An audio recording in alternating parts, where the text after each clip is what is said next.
전남도가 구제역 방역 조치를 위반한 농가에 보상금을 줄이고 과태료를 부과하기로 했습니다. 구제역 발생 농가에는 살처분 보상금이 20% 감액됩니다.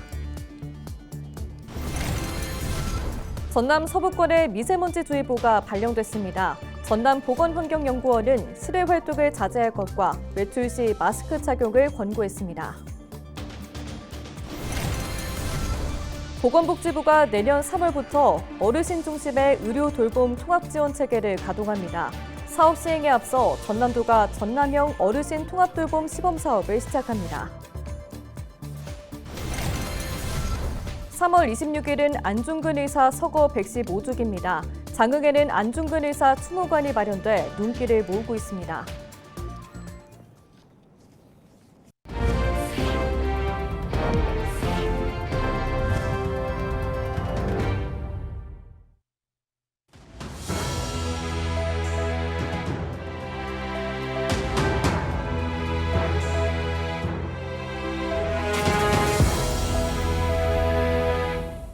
시청자 여러분 안녕하십니까? 헬로티비 뉴스입니다. 전남보건환경연구원이 전남 서부권에 미세먼지주의보를 발령하고 마스크 착용을 당부했습니다. 전남보건환경연구원은 중국 황사의 영향 때문에 25일 오후 1시를 기해 목포와 해남, 영암 등 전남 서남권 8개 지역에 미세먼지주의보를 발령하고 노약자나 환자, 유아의 경우 실외 활동을 자제해달라고 당부했습니다. 미세먼지주의보는 입자 크기가 10마이크로미터 이하의 미세먼지 평균 농도가 권역별로 입방미터당 150마이크로미터 이상 2시간 지속될 때 발령됩니다. 전라남도가 구제역 확산을 막기 위해 방역 조치를 위반할 경우 보상금을 줄이고 과태료를 부과하기로 했습니다. 전남도는 25일 구제역에 발생한 농장은 살처분 보상금을 20% 감액하고 방역시설이 제대로 갖춰지지 않았거나 소독을 실시하지 않으면 5에서 35%를 추가 감액하겠다고 밝혔습니다. 다만 엄격한 감액을 적용하더라도 기본 생계 보장을 위해 20%는 보장해 지급하겠다고 덧붙였습니다.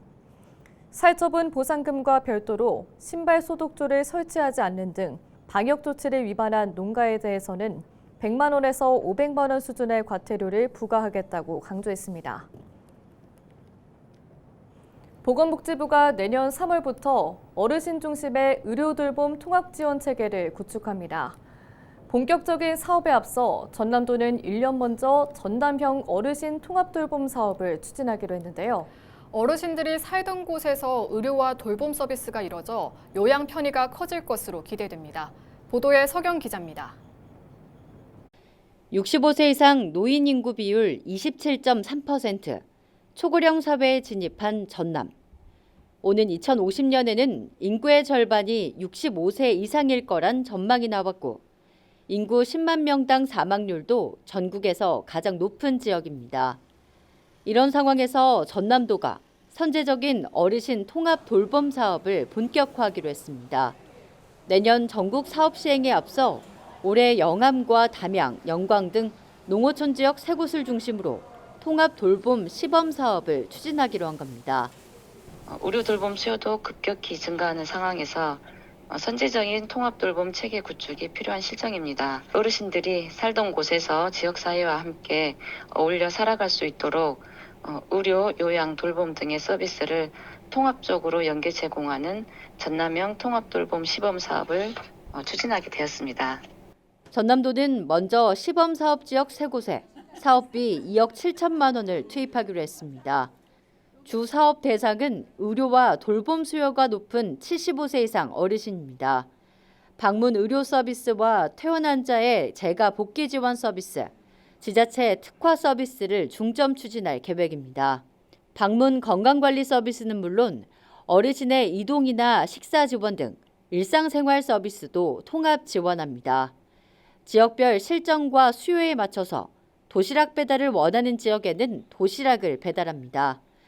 전남도 시범사업 대상에서 제외된 여수시의 경우 이미 2년 전부터 보건복지부 사업에 참여해 어르신 통합 돌봄을 추진해온 상황. 여수 지역처럼 섬이 많은 곳에는 물리치료사 파견 같은 특화형 사업도 병행됩니다. 전남도 특성을 반영한 통합돌봄 체계를 구축하는데 기본 모형이 될 것이며 제가 의료 서비스 확충과 다양한 서비스를 대상자 중심으로 보다 체계적으로 지원하는 전남 맞춤형 복지 서비스가 될 것으로 기대합니다. 내년 3월부터 전국 모든 지역에서 시행되는 65세 이상 어르신 통합 돌봄 사업. 본격적인 사업에 앞서 추진하는 전남형 시범 사업이 어르신 통합 돌봄의 실효성을 높일 것으로 기대를 모으고 있습니다. 헬로티비 뉴스 서경입니다. 3월 26일은 안중근 의사의 서거 115주기입니다. 장흥에서는 안중근 의사의 업적을 기리기 위해 해마다 추모제가 진행되는 가운데 추모관이 마련돼 눈길을 끌고 있습니다. 보도에 장혜원 기자입니다. 1909년 10월 26일 중국 하얼빈역. 이토 히로부미를 향해 당당히 방아쇠를 당기고 체포된 안중근 의사. 그로부터 5개월 뒤 안중근 의사는 리순 감옥에서 순국했습니다. 전남 장흥에서는 안중근 의사의 업적을 기리기 위해 70여 년째 추모를 이어가고 있습니다. 1955년 장흥에 살던 유림죽산 안씨문중이 안중근 의사의 후손이 없어 제사를 지내지 못하는 것을 안타깝게 여겨 사당인 해동사를 세웠습니다. 해동사에는 안의사의 영정과 위패가 안치되어 있고 매년 추모제가 열립니다. 3월 26일 추모제는 전통제례와 이토 히로부미 저격 장면 재현, 뮤지컬 영웅 속 음악 공연 등으로 진행됩니다. 안중근 정신을 함양해서 다시는 이 땅에서 외세에 대한 침입으로 인해서 국가가 불행하는 일을 막자 하는 그런 차원에서 저희들이 매년 3월 26일 날 추모제 행사를 하게 됐습니다. 지난해에는 해동사 인근에 추모 역사관이 문을 열었습니다.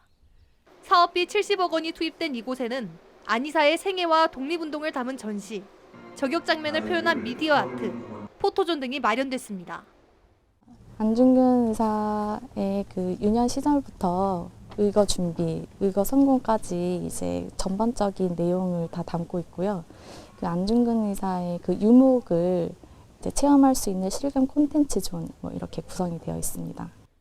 안중근 의사 순국 115주기.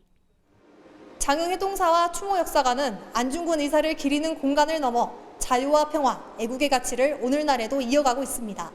헬로티비 뉴스 장혜원입니다.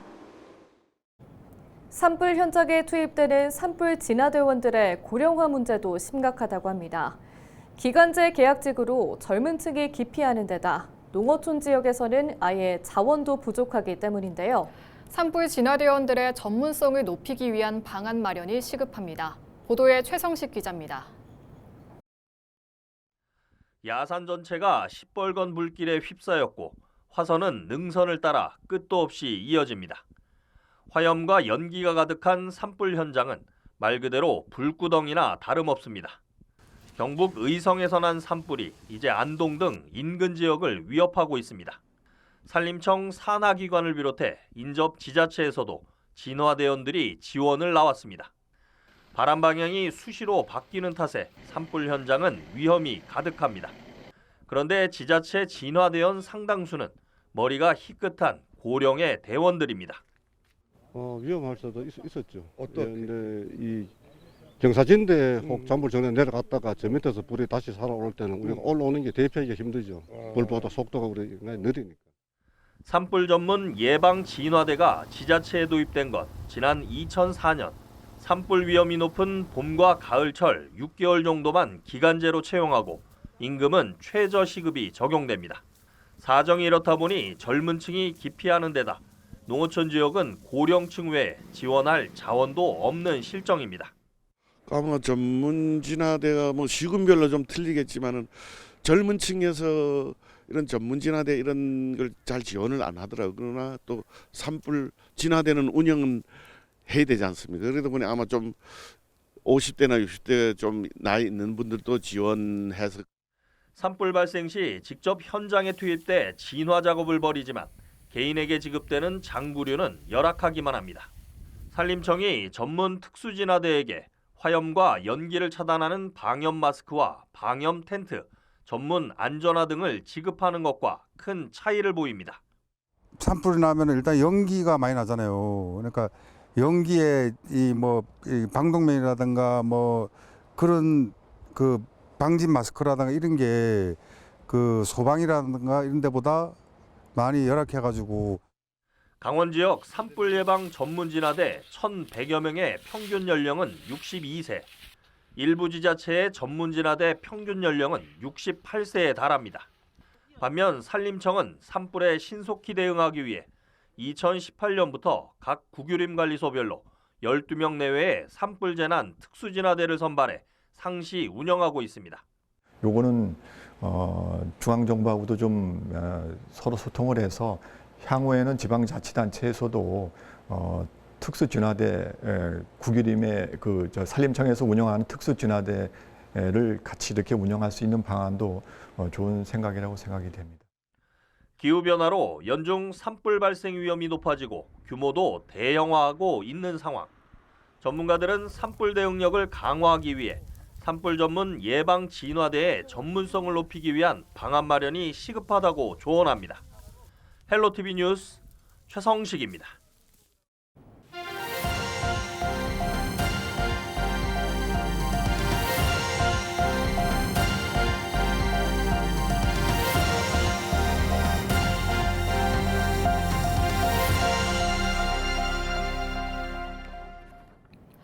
서경호 침몰 44일 만에 민간 심해 잠수사가 처음으로 선체 수색에 투입됐습니다.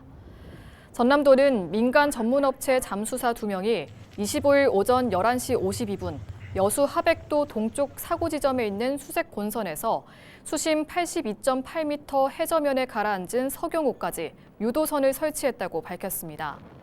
이어서 또 다른 잠수사 2명이 서경호 조타시 입구까지 유도선을 연결했다고 설명했습니다. 잠수사들은 기상 여건 등이 허락되는 대로 26일 선내에 진입해 본격적인 수색을 시도할 예정입니다. 전남도는 물때를 고려하면 26일 이후에는 다음 달 4일쯤 수색이 가능할 것으로 보고 있습니다. 민주당 권향엽 국회의원이 모든 노동자에게 상병수당 제도를 실시하는 내용의 아프면 쉴 권리법을 대표 발의했습니다. 권 의원은 우리나라는 현행법상 OECD 국가 중에서 유일하게 노동자의 유급병가와 상병수당 제도가 없는 국가라고 밝혔습니다.